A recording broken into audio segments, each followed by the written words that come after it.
Hello friends, welcome all of you to my channel. And आज हामी कुरा गर्छौं ल्युकेमियाको. So ल्युकेमियालाई सबभन्दा फर्स्टमा चाहिँ एक्चुअली डाक्टर रुडोल्फ भर्कोले जर्मन पोलिटिशियन थिए रुडोल्फ भर्को र रुडोल्फ भर्कोले 1847 मा यसको चाहिँ यो रोगको नाम दिएको थियो ल्युकेमियाको. तर एक्चुअली नाम दिए पनि यो रोग चाहिँ तपाईले देख्न थाल्यो कतिमा त अलमोस्ट त्यति बेला चाहिँ यो रोगको नाम दिए पनि यो रोग त्यस्तो मान्छेहरुमा थाहा थिएन यो यही नाम हो र पछि एकदम धेरै लेट 19th सेन्चुरी तिर के भयो त ल्युकेमियालाई रेकग्निसन दिएको हो कि ल ल्युकेमिया चाहिँ डाक्टर रुडोल्फ भर्कोले नै नाम दिएको भनेर. र एउटा आर्मस्ट्रङ भन्ने डाक्टर थिए. आर्मस्ट्रङ भन्ने डाक्टर पनि जब ल्युकेमिया लागेर जब बिते त्यसपछि धेरै मान्छेको इन्ट्रेस्ट ल्युकेमिया प्रति आउन गयो कि एक्चुअली त्यो आर्बिट्रेटरी थियो कि अब ल्युकेमिया भएरै बित्यो कि के अरु भएर बित्यो. तर धेरै एक्सपर्ट्सहरुले भन्छन् कि डाक्टर आर्मस्ट्रङ जुन थिए उहाँ चाहिँ मनिला भन्ने ठाउँको डाक्टर थिए र उहाँ चाहिँ ल्युकेमियाबाटै बिते थिए. सो मैले यो सानो हिस्ट्री भनिदिए हजुरहरुलाई ल्युकेमियाको. यो ल्युकेमिया जुन छ यो अब म तपाईहरुलाई एक्चुअली तपाईहरुलाई म ल्युकेमिया र यो भिडियोमा लिम्फोमाहरुको बारे बताउने छु. त्यो सबभन्दा पहिला चाहिँ ल्युकेमिया लिम्फोमाहरुको म डिस्कस गर्छु अनि त्यसको बीचको कन्सेप्ट तपाईहरुलाई क्लियर पार्दिन्छु. त्यसपछि म हजुरहरुलाई अगाडिको कुरा जस्तो एएमएल मा के हुन्छ, एएल मा के हुन्छ त्यो सबै डिस्कस गर्ने छु. सो पहिला अब के बुझ्नु पर्यो कि केही बेसिक कन्सेप्टहरु जुन बेसिकमा हामीले खासमा पढ्नु पर्ने हो त्यो बेसिक कन्सेप्टलाई म यहाँ अलिक रिभाइज गर्छु. Blood cells are formed in bone marrow. Blood सेल्सहरु कहाँ बन्छ त? जति पनि ब्लड सेल्स छ सबै बोन म्यारो बन्छ. यानी कि यो बोन छ भने बोन भित्र बोन म्यारो हुन्छ र त्यसमा ब्लड सेल्सहरु बन्ने गर्छ. अब हाम्रो पोइन्ट अफ डिस्कसन के हो कि एक्चुअली बोन म्यारोमा ब्लड सेल्सहरु कसरी बन्छ र कति किसिमका ब्लड सेल्सहरु हुन्छन्. सो बोन म्यारोमा जुन सेल प्रेजेन्ट हुन्छ जहाँबाट जुन पनि ब्लड फर्मेसन हुन्छ त्यो सेललाई हामी भन्छौं haematopoietic stem cells. So hematopoietic stem cells are the basically pluripotent stem cells. यानी कि यो सेल्सहरु can convert into any type of cell. हैन? जुनै पनि ब्लड को कम्पोनेन्ट यानी कि ब्लड को सेल्सहरु बन्न सक्छ हेमाटोपोएटिक स्टेम सेल्स. यानी कि haematopoietic stem sales is a pluripotent stem cells that can be any of the blood component. That can be RBC, that can be WBC, that can be platelets. ठीक छ? So first of all के बुझ्नु पर्यो the hematopoietic stem cells are basically the two types. दुईटा ग्रुपको हुन सक्छन्. One group is known as myeloid stem cells. एउटा ग्रुपलाई के भन्छ the myeloid stem cells र another group is known as lymphoid stem cells. Those are also called lymphoblast. Those are also called lymphoblast. The myeloid stem cells can ultimately give rise to the erythrocyte. Erythrocyte, they are basically the RBC, and it can also give rise to the thrombocyte. Thrombocyte means they are basically platelets, and it can also give rise to the leukocyte. And basically in leukocyte they can give rise to the, not all the leukocytes, they will give rise to the granulocyte and they will give rise to the monocytes. The granulocytes will ultimately can be, these are actually the granulocytes are basically the cells which contain the granules, and this can be the neutrophil, they can be eosinophil, and they can be basophil. ठीक छ? So feel लागेको सेल्सहरु याद राख्नुस् कि जुन सेलहरुमा यो feel भन्ने word आउँछ, feel भन्ने जुन लेटर्स आउँछ, so you should know that they are basically granulocyte and there is another thing monocytes. So यति किसिमको cells will come if the haematopoietic stem cells will become the committed myeloid stem cells. हेर्नुस् haematopoietic stem cells त जे पनि बन्न सक्थ्यो. that can become the myeloid, that can become the lymphoid. तर let's suppose the hematopoietic stem cells became the myeloid lineage. यानी कि myeloid lineage को बनेपछि that can again become the erythrocyte or platelet or any of the leukocytes. These of the leukocytes. हैन? अब हामी हेर्छौं लिम्फोब्लास्टको कुरा. So in lymphocytes, that can become the B cell lymphocyte and that can become the T cell lymphocyte. And the T cell basically can become the helper T cell, helper T, HT में लिख दिए, that can become NKT यानी कि natural killer T cells. So यति किसिमका actually lineage हुन सक्छन् haematopoietic stem सेल्सबाट. So bone म्यारोमा सुरुमा जब ब्लड सेल्स बन्छ हैन, त्यति बेला चाहिँ सेल्सहरू सुरुमा हेमाटोपोइटिक स्टेम सेल्स हुन्छन्. स्टेम सेल्सहरू माइलोइड पनि बन्न सक्छन्, लिम्फोइड पनि बन्न सक्छन्. कुनै एउटा बनेपछि माइलोइड बन्छन् भने यो दिन्छन् र लिम्फोइड बनेपछि बी सेल र टी सेल र दिन्छन्. ठिक छ. So there is a word जुन चाहिँ तपाईहरुले बुझ्न एकदम जरुरी छ. So this word is known as differentiation. So differentiation भनेको के हो त? So differentiation is simply known as maturation. यानी कि कुनै सेल्स आफ्नो इनिशियल स्टेजबाट जब म्याच्योर हुँदै जान्छ त्यसलाई हामी डिफरेन्शिएसन भन्छौं. र म्याच्योर हुने बेला उले केही क्यारेक्टर्सहरु आफूमा एक्वायर गर्छ. जस्तो एक्जाम्पलको लागि यो कुनै हेमाटोपोइटिक स्टेम सेल्स छ र पछि यो माइलोइड लिनिएज तर्फ गयो, यानी कि माइलोइड को केही न केही सेल्सहरु बन्छ. लेट सपोज कि यो इरिथ्रोब्लास्ट बन्यो, यानी कि अब थाहा पाइसक्यो कि यो माइलोइड स्टेम सेल्स हुन्छ, अब के बन्छ त अल्टिमेटली आरबीसी नै बन्छ. सो इरिथ्रोब्लास्ट मल्टिपल डिफरेन्शिएसन हुन्छ, यानी कि मल्टिपल स्टेजहरुमा जान्छ म्याचुरेसन स्टेजमा, र त्यो मल्टिपल म्याचुरेसन स्टेजमा गएर अल्टिमेटली मानौ कि के बन्यो, इरिथ्रोसाइट बन्यो. सो हेमाटोपोइटिक स्टेम सेल्स म्याचुरेसन हुँदा हुँदा हुँदा अल्टिमेटली के बन्यो त, इरिथ्रोसाइट्स बन्यो. सो यो जुन म्याचुरेसनको फेज हो यसलाई हामी के भन्छौं त, डिफरेन्शिएसन भन्छौं. डिफरेन्शिएसन वर्ड बुझ्न एकदम जरुरी छ. हेर्नुस् त, यो तपाईले के भयो कि माइलोइड स्टेम सेल्सबाटै इरिथ्रोब्लास्ट बन्यो, इरिथ्रोब्लास्टबाट अब प्रोइरिथ्रोब्लास्ट, यो हुँदै हुँदै हुँदै डिफरेन्ट स्टेजेसहरु कटेर अल्टिमेटली एउटा म्याच्योर सेलको फर्मेसन हुन्छ. र यो म्याचुरेसन हुने बेला जे प्रोसेसहरु हुन्छ त्यसलाई हामी के भन्छौं त, डिफरेन्शिएसन. र डिफरेन्शिएसनमा के हुन्छ, सेल्सहरुले म्याच्योर्स यानी कि यो सेल यो जति पनि स्टेजेसहरु कट्छ, यो सबै स्टेजमा केही न केही क्यारेक्टरहरु एक्वायर गरिरहेको हुन्छ सेल्सहरुले. So now you should know one thing कि whenever the differentiation occur, हेर्नुस् एक्चुअली के हुन्छ, जुन म्याच्योर आरबीसी जुन हुन्छ, जने कि म्याच्योर आरबीसी भनेको सबभन्दा बढी म्याच्योर भनेको erythrocytes. So the mature RBC have no nucleus. र तपाईले के बुझ्नु पर्यो कि रिप्रोडक्सन गर्नको लागि के चाहिन्छ त, न्यूक्लियस चाहिन्छ. अब आफ्नो के भन्छ, रिप्रोडक्सन गर्नको लागि, मल्टिप्लिकेसनको लागि के चाहिन्छ, न्यूक्लियस चाहिन्छ. तर म्याच्योर आरबीसी मा के हुँदैन, न्यूक्लियस हुँदैन. अब म्याच्योर आरबीसी मा मानौ कि न्यूक्लियस छैन भने यसले के गर्न सक्दैन, can not go under reproduction.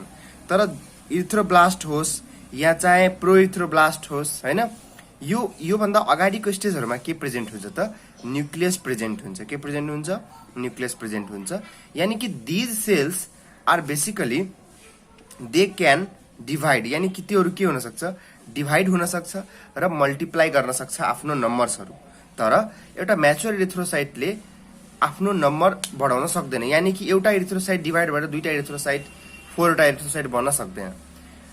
जति माथिको लेभलको सेल हुन्छ त्यति बढी उसको पावर अफ रिप्रोडक्सन हुन्छ, यानी कि त्यति बढी उसले डिभिजन गर्न सक्छ. जति डिफरेन्शिएसन हुँदै जान्छ, जति म्याचुरेसन हुँदै जान्छ, त्यति उसको पावर अफ डिभिजन जुन हुन्छ त्यो कम हुँदै जान्छ. यानी कि यो इरिथ्रोब्लास्ट एक्चुअली के गर्न सक्छ त, आफूलो मल्टिप्लाई गर्न सक्छ. तर इरिथ्रोब्लास्ट हैन, इरिथ्रोब्लास्टले आफ्नो मल्टिप्लाई गर्न सक्छ, तर एउटा इरिथ्रोसाइटले आफ्नो मल्टिप्लिकेसन गर्न सक्दैन. ठीक छ.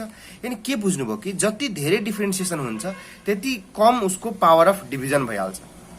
त्यही भएर मैले यहाँ लेखे कि differentiation decreases the power of division and differentiation also reduce the size of the cell. यानी कि डिफरेन्शिएसन जुन भयो, जुन म्याचुरेसन प्रोसेस भइरहेछ, त्यो म्याचुरेसन प्रोसेसमा तपाईले के हुन्छ, पावर अफ डिभिजन घट्छ. यानी कि जति धेरै स्टेज अगाडि, जति धेरै म्याचुरेसनको स्टेजमा गइरहेछ त्यति कम उसको पावर अफ डिभिजन हुन्छ. र अर्को कुरा, जस्तो ब्लास्ट सेलहरु नर्मली के हुन्छ, साइज ठुलो हुन्छ, तर त्यही म्याच्योर सेलको साइज के हुन्छ, सानो हुन्छ. यानी कि जति धेरै डिफरेन्शिएसन र म्याचुरेसन गर्छ त्यति उसको साइज पनि के हुन थाल्छ, कम हुन थाल्छ. अब हामीले बुझ्नु पर्छ प्रोलिफरेटिभ डिजअर्डर अफ डब्ल्युबीसी.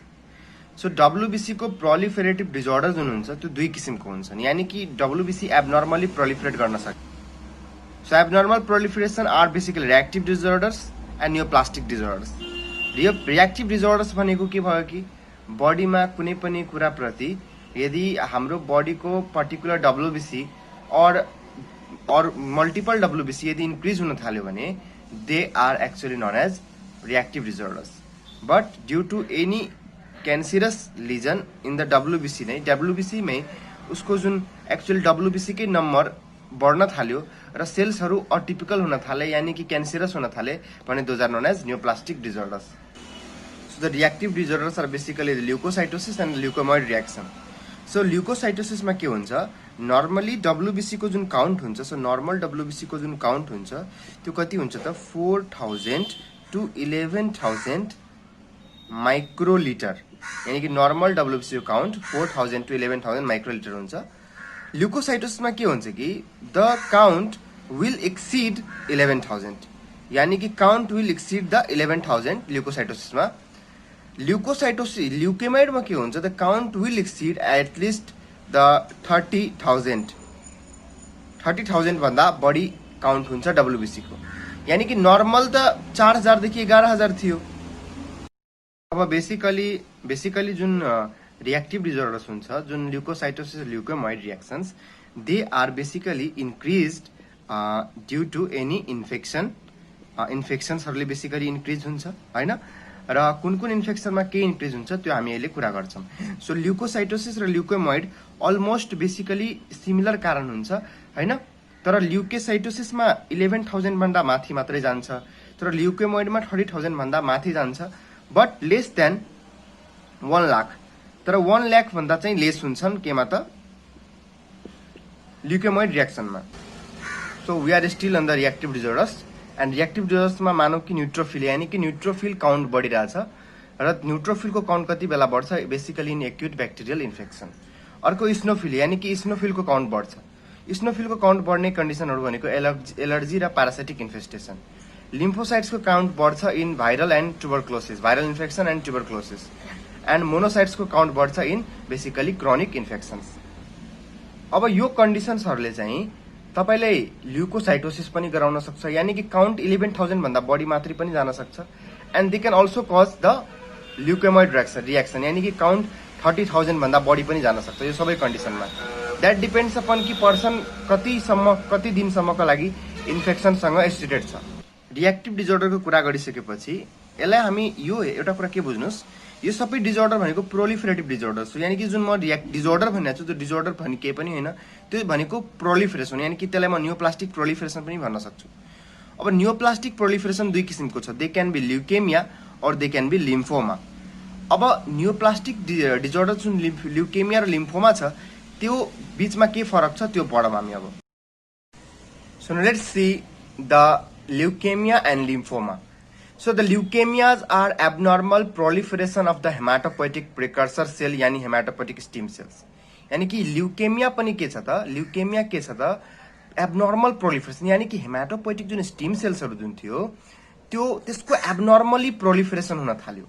अब त्यो जुन स्टेम सेल्स छ, एब्नर्मल प्रोलिफरेसन भनेको नर्मली 10-20 हजार सम्म हुनु भनेको एउटा नर्मल फिजियोलोजिकल प्रोसेसबाट हुन सक्छ ड्यू टु इन्फेक्सन और लाइक ल्युकेमोइड रिएक्सन.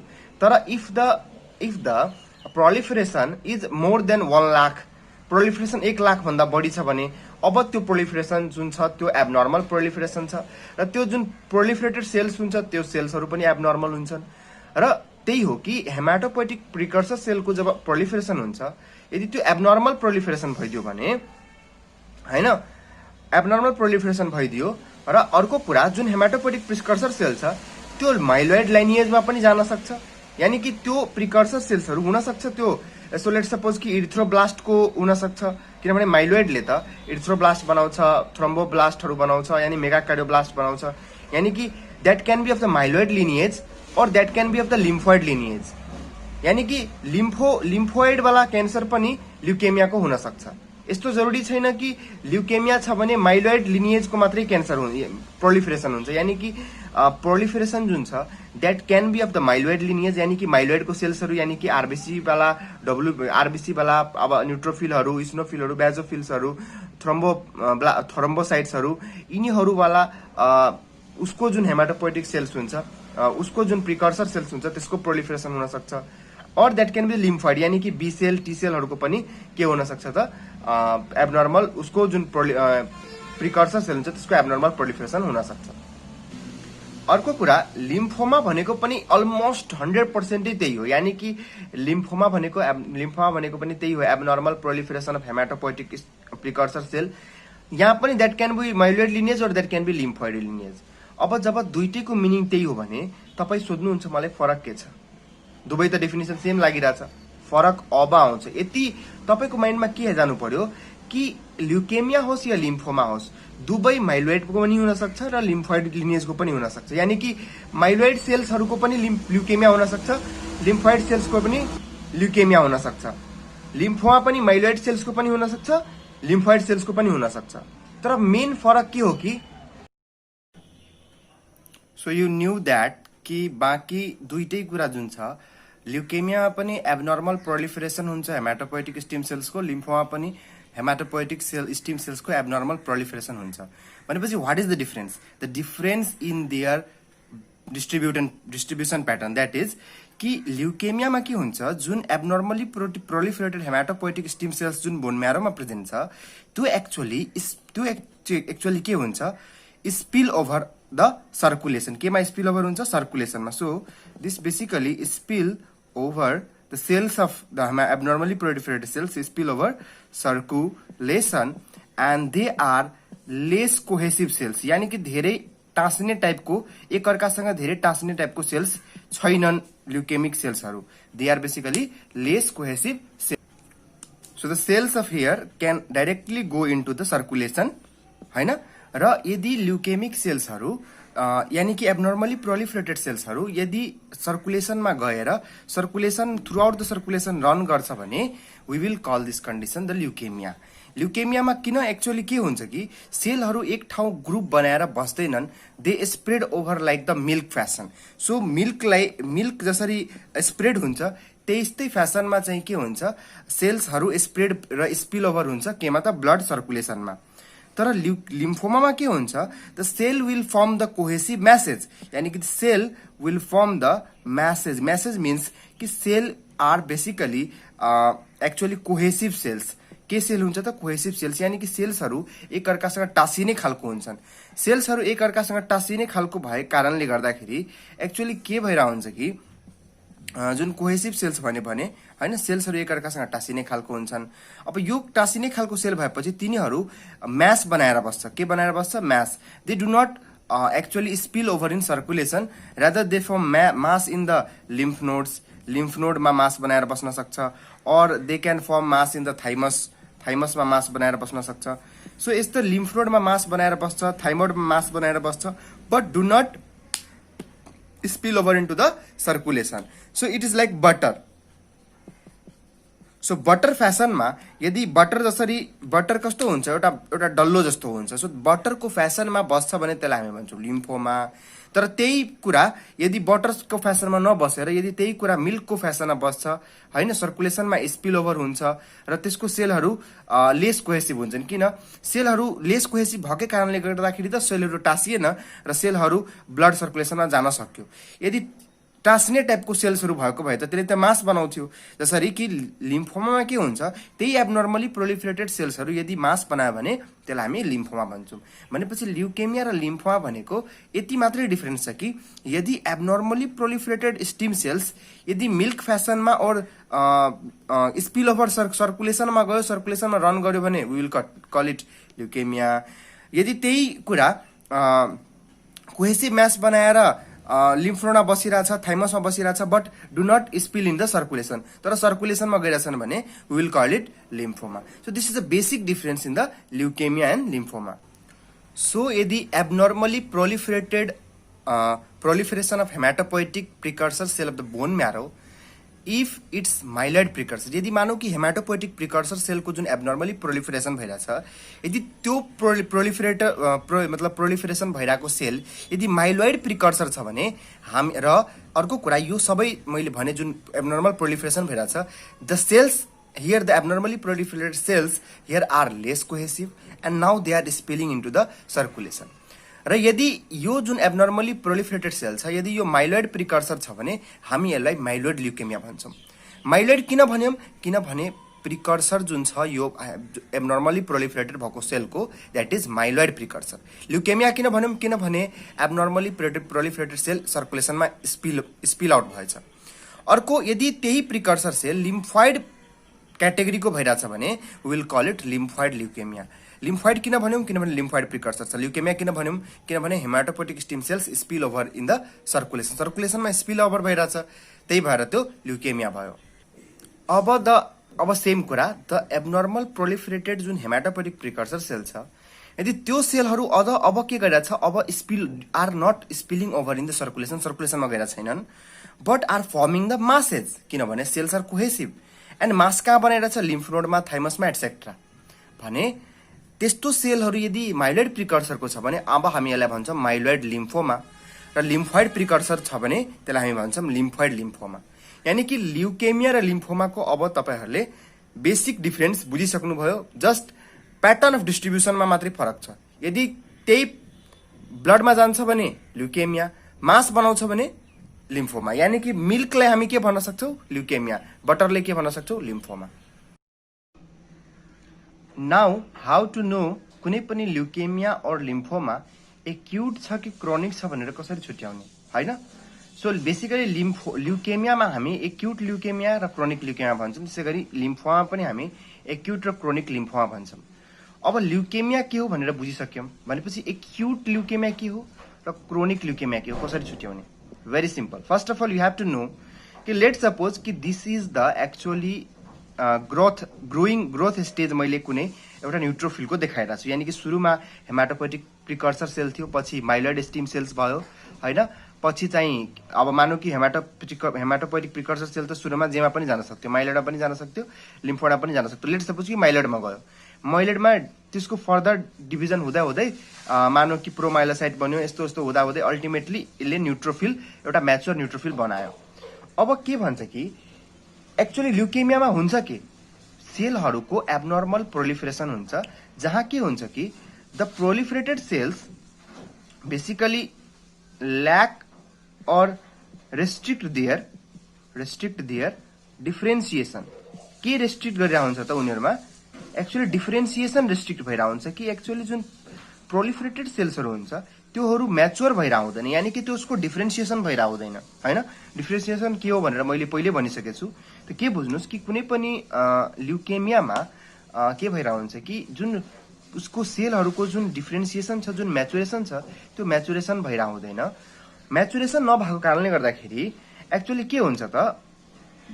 एउटा कुरा के बुझ्नुपर्छ कि यो न्युट्रोफिल जुन छ, म्याच्योर न्युट्रोफिल, एक्चुअली म्याच्योर सेल्सहरूले के गर्छ त? They have a less capacity to undergo division, but the immature cells, यानी कि यो सेल्सहरू हामी इम्याच्योर सेल भन्न सक्छौँ, यसलाई ब्लास्ट पनि भन्न सक्छौँ। These immature cells have the more capacity to divide. And के हुन्छ कि क्यान्सर यस्तो हुन सक्छ कि लेट सपोज कि यो स्टेजमा फर्स्टको हेमाटोपोइटिकबाट माइलोइड बन्ने बित्तिकै के भयो कि यो स्टेजमा चाहिँ म्याचुरेसन एरेस्ट भयो। के भयो? म्याचुरेसन एरेस्ट भयो। भने के हुन्छ त? अब मानौ कि यही स्टेजमा म्याचुरेसन एरेस्ट भयो भने प्राय सबै सेल्सहरू के मात्रै बन्न सक्छ? माइलोइड प्रिकर्सरहरू, यानी यसलाई हामी माइलोब्लास्टहरू पनि भन्न सक्छौँ। किनभने यही अवस्था मात्रै सबै रेस्ट्रिक्ट भयो भने अल्टिमेटली जति पनि प्रोलिफरेटेड सेल्सहरू हुन्छ मात्रै के हुन्छन्? अल विल बिकम माइलोब्लास्ट मात्रै। र योभन्दा अगाडि त म्याचुरेसन भइरहेको छैन, यानी कि डिफ्रेन्सिएसन भइरहेको छैन। अब यही प्रोलिफरेटेड सेल्सहरू जुन हुन्छ, यो प्रोलिफरेटेड सेल्सहरू, यो they are actually not getting mature and they are actually but divide त गरिरहेछ, हैन? डिभाइड गरेर नम्बर आफ्नो इन्क्रिज गरिरहेको हुन्छ। भनेपछि यदि म्याचुरेसन जति अर्ली स्टेजमा एरेस्ट हुन्छ, यानी कि हेर्नु त यो 1, 2, 3 सम्मको स्टेजलाई हामी अर्ली स्टेज भन्छौँ के। सो म्याचुरेसन यदि अर्ली स्टेजमा भयो भने त्यसलाई हामी भन्छौँ एक्युट ल्युकेमिया। बुझ्यौ?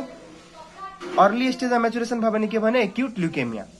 जति लेट स्टेजमा म्याचुरेसन एरेस्ट भयो, मानौ कि यो ठाउँमा गएर म्याचुरेसन एरेस्ट भयो भनेपछि यो ठाउँमा म्याचुरेसन एरेस्ट हुनु, अब त्यही मैले भने कि लेटर स्टेजमा यदि म्याचुरेसन एरेस्ट भयो भने अब के हुन्छ कि एक्चुअली यो लेटर स्टेजको सेल्सहरूको जुन डिभिजन क्यापेसिटी हुन्छ यो भन्दा बढी पक्कै पनि डिभिजन क्यापेसिटी कुन सेलको हुन्छ भनेपछि यो अर्लियर सेलको हुन्छ, किनभने जति धेरै डिफ्रेन्सिएसन र म्याचुरेट भइसकेछ त्यति उसको लेस क्यापेसिटी अफ डिभिजन हुन्छ। त्यही भएर अर्ली स्टेजमा यदि म्याचुरेसन एरेस्ट छ भने we will call it acute leukaemia, तर लेट स्टेजमा म्याचुरेसन एरेस्ट छ भने we will call it chronic leukaemia. र यही कारण छ कि एक्युट ल्युकेमियामा जुन हामी ब्लास्टहरू हेर्छौँ त्यो एकदम इम्याच्योर्ड यानि कि धेरै अर्ली स्टेजको ब्लास्टहरू हेर्छौँ, तर क्रोनिक स्टेजमा हामी क्रोनिक ल्युकेमियाहरूमा युजुअली हामी जुन सेलहरू हेर्छौँ युजुअली प्रोलिफरेटेड सेल्सहरू त्यो अलिक जे होस् एक्युट भन्दा म्याच्योर्ड तर्फ भएको सेल्सहरू हेर्छौँ। त्यही भएर क्रोनिकमा हामी अलिअलि म्याच्योर्ड सेल्स पनि देखिरहन्छौँ, तर एक्युटमा हामी म्याच्योर्ड सेल्स हामी देखिरहँदैनौँ। एक्युटमा प्रायः के हुन्छ त सेल्सहरू इम्याच्योर ब्लास्टवाला सेल्सहरू धेरै हुन्छन् र क्रोनिक स्टेजमा के हुन्छ इम्याच्योर पनि अलिअलि देखिन्छ र जे होस् म्याचुरेसन भइसकेको पनि अलि देखिन्छ। यही फरक हो कि एक्युट ल्युकेमिया भनेको अर्ली स्टेजमा म्याचुरेसन एरेस्ट भयो र त्यसको प्रोलिफरेसन भएपछि एक्युट ल्युकेमिया, लेट स्टेजमा म्याचुरेसन एरेस्ट भयो र त्यसको प्रोलिफरेसन भइरहेछ भने क्रोनिक ल्युकेमिया। अर्ली स्टेजमा के हुन्छ सेल्सहरूको क्यापेसिटी अफ डिभिजन बढी हुन्छ, किनभने जति लेस डिफ्रेन्सिएसन म्याचुरेसन त्यति बडी क्यापेसिटी अफ डिभिजन, र जति के भन्छ जति अर्ली भयो भने त्यति बडी क्यापेसिटी अफ डिभिजन, जति लेट भयो भने त्यति लेस क्यापेसिटी अफ डिभिजन। त्यही भएर यतापट्टि यो क्यान्सर हुँदाखेरि ब्लास्टको संख्या धेरै हुन्छ यो क्यान्सरको तुलनामा, यानि कि क्रोनिकमा ब्लास्टको संख्या अलिक कम हुन्छ तर एक्युटमा ब्लास्टको संख्या अलिक बढी हुन्छ।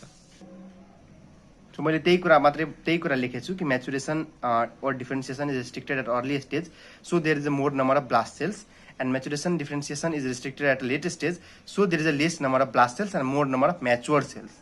So this is the basic difference between acute and chronic leukemia. So अब हामी कुरा गर्छौं acute myeloid leukemia को। So acute myeloid leukemia भनेको मैले सबै वर्डले डिस्क्राइब गरिसकेको छु। माइलोइड ल्युकेमिया कति बेला भन्ने यदि एब्नर्मली प्रोलिफरेटेड सेल्सहरू यदि हेमाटोपोइटिक एब्नर्मली प्रोलिफरेटेड सेल्सहरू यदि माइलोइड प्रिकर्सरका छन् र यदि सर्कुलेसनमा स्पिल ओभर हुन्छन् भने will call it myeloid leukemia. Acute कति बेला भन्ने if the maturation is resting at early stage in which कि जहाँ मोर नम्बर अफ ब्लास्ट देखिन्छ भने हामी त्यसलाई भन्छौँ एक्युट स्टेज। यानि कि एक्युट माइलोइड ल्युकेमिया भनेको such a leukaemia where there is the maturation of the hematopoietic precursor cell is arresting at earlier stages, and those abnormally proliferated cells are of myeloid precursors and they are getting spill over in circulation, so this is known as acute myeloid leukemia. More common in 30 to 60 years of age, यानी कि प्राय elderly लाई हुन्छ। हामी यसकै कुरा यदि ALL सँग गर्यो भने एक्युट लिम्फोब्लास्टिक ल्युकेमिया कुरा गर्यौं भने त्यो चाहिँ के भन्छ चिल्ड्रेन एज ग्रुपमा बढी हुन्छ। सो यसकै म कन्ट्रास्ट गर्छु कोसँग त कम्पेयर एन्ड कन्ट्रास्ट गरेको छु ALL सँग। ALL भनेको एक्युट लिम्फोब्लास्टिक ल्युकेमिया। सो यसको म कुरा गर्छु भने एक्युट लिम्फोब्लास्टिक ल्युकेमियाको भने this occur mainly in the children age group. So children age ग्रुपमा ALL कमन छ, तर AML जुन छ AML भनेको एक्युट माइलोइड ल्युकेमिया त्यो कमन छ एल्डरली पपुलेसनमा। सो यहाँ म तपाईहरुलाई चाहिँ कसरी कुनै पनि क्यान्सर सेल जुन छ अब ल्युकेमिया क्यान्सर ल्युकेमियाको क्यान्सर सेलहरू कसरी त्यो क्लासिफाई गरिन्छ कि त्यो माइलोइड हो कि लिम्फोइड हो, अर्कोमा पनि अब माइलोइड पनि छ भने कुन माइलोइड हो हैन, त्यसको डिफरेन्ट मेथड छ क्लासिफाई गर्ने। सो सबभन्दा सुरुमा चाहिँ हामीले मोर्फोलोजीको हिसाबले हेर्छौं। सो मोर्फोलोजीको हिसाबले हामी यो भन्न सक्छौं कि प्राय मोर्फोलोजी भनेको बाहिरको आउटलाइन हरू हेरेर माइक्रोस्कोपिक फिचर्सहरू हेरेर we can say that the cell is either lymphoblast और the cell is either the myeloblast हैन। अनि अब के चाहिँ बेसिक डिफरेन्स छ माइलोब्लास्ट र लिम्फोब्लास्टमा। सो मोर्फोलोजीबाट कसरी थाहा पाइन्छ कि माइलोब्लास्ट हो कि लिम्फोब्लास्ट हो? माइलोब्लास्टको सेल्सहरू रिलेटिभली लार्जर हुन्छन् भनेपछि लिम्फोब्लास्टको सेल्सहरू रिलेटिभली स्मलर हुन्छन्। They have basically the moderate amount of cytoplasm in myeloblast, तर हेर्नुस् त लिम्फोब्लास्टमा के छैन, साइटोप्लाज्म भेरी लेस छ। Auer rods may be present in the myeloblast, तर लिम्फोब्लास्टमा ऑर्डर्स चाहिँ प्रेजेन्ट हुन्न।